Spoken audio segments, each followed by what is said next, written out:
Hello friends, welcome back. I'm CA Rehman Bhamani. Today we will discuss how to select best mutual funds for you. I will be sharing some important points which you need to check before investing in any mutual funds. First, you must understand your goal. You must ask yourself why I want to save money. Some of the examples can be buying a car,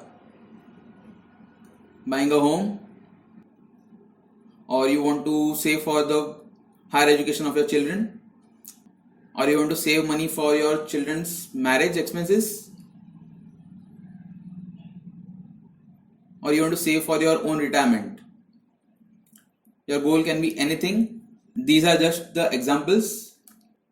There's a very wonderful quote which says, a goal properly set is halfway reached. Once you know your goal, you know why you want to invest. The next thing you need to understand is time horizon.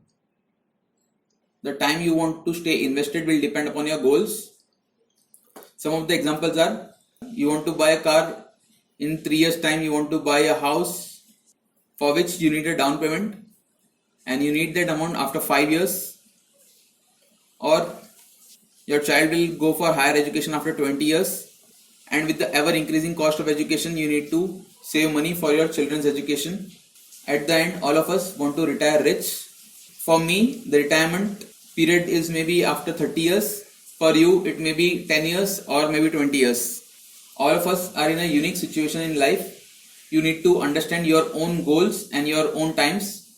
You need not copy others' goal or others' time. That, oh, my friend is investing for so much time, I will also invest. Now I think you have understood about goal setting and time available to reach that goal. Another important factor comes is the risk. How much risk are you willing to take?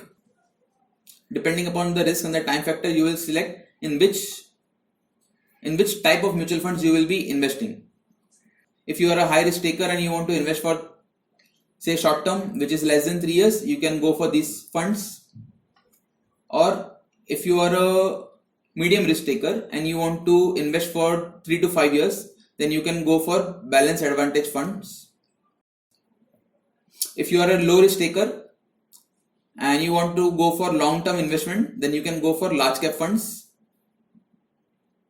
This is just a snapshot of which kind of mutual funds suits which kind of risk taker.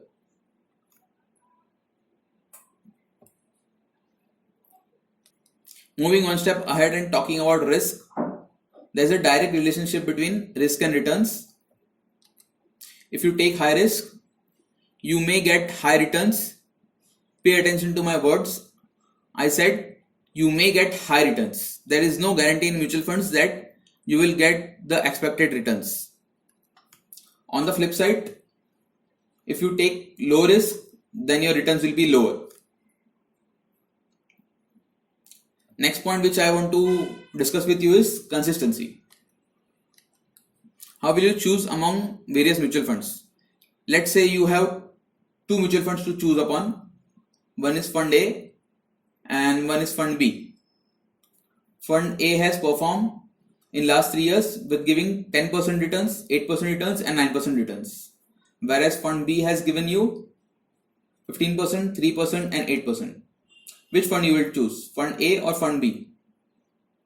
I guess most of you have chosen Fund A, which gives consistent returns. Whereas in Fund B, the return is very high in the first year, very low in the next year, and medium in the third year. So avoid these kind of funds which are very volatile. Friends, you must check minimum 3 to 5 years of past performance to identify consistency. Another important factor to keep in mind is expense ratio. How much expense ratio is your mutual fund charging? Now you must be wondering why mutual fund charge the expense ratio. Friends, mutual fund is a business, and to run a business they have to pay salaries, they have to pay for the rent of the offices, they have to do some research work. For that they need funds. All these expenses are charged from your investment amount, which is known as expense ratio. Generally, the expense ratio ranges between 1 to 2%. As I have written, the lower the better. You can select mutual funds which are charging lower expense ratio, but it is not the guarantee that the lower expense ratio will also mean good performance. There are some mutual funds which charge high expense ratio, but their performance is also very good. So expense ratio should not be the only factor which you need to take into consideration. Entry load and exit load. Friends, you might be aware of this concept. In 2019, SEBI has already abolished entry load. Now no mutual fund can charge entry load, but they can charge exit load. Exit load is generally charged if you withdraw your money before a specified time limit. This is generally done to discourage people from withdrawing their money from the mutual fund. The usual exit load is 2 to 3%. Friends, before deciding on buying a mutual fund, you must also consider whether this mutual fund is charging any exit load on any early withdrawals from the mutual funds. Friends, you must have heard about direct plans and the regular plans. Let's say you have identified which mutual fund you want to invest in.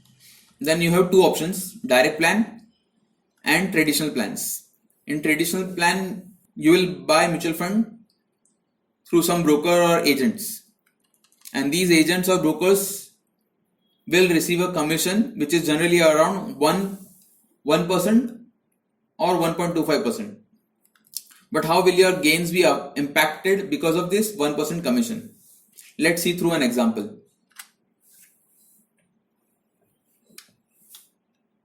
Let's say you want to invest 10,000 rupees per month for next 20 years and your expected rate of return is 12%. So if you go through direct plan, your maturity amount will be 91,98,573. But if you go through regular plan, then your returns will be reduced by 1% and your maturity amount will be 81,56,000. A clear difference of 10,42,000 just with a 1% drop in returns. Last and the most important factor before selecting a mutual fund is who is the fund manager. A good fund manager will make a mutual fund from zero to hero, but a bad mutual fund manager will do the exact opposite. He'll make the mutual fund scheme go from hero to zero. You need to look at the past performance of the fund manager, how many funds he have managed in the past and what were their performances. With this, I end my video. Friends, if you have any questions or suggestions, do let me know through the comments. If you like my video, do hit the like button, share it with your family and friends. Please subscribe to my channel if you have not yet subscribed and hit the bell icon so that you will receive all the future notifications of my videos. Thank you.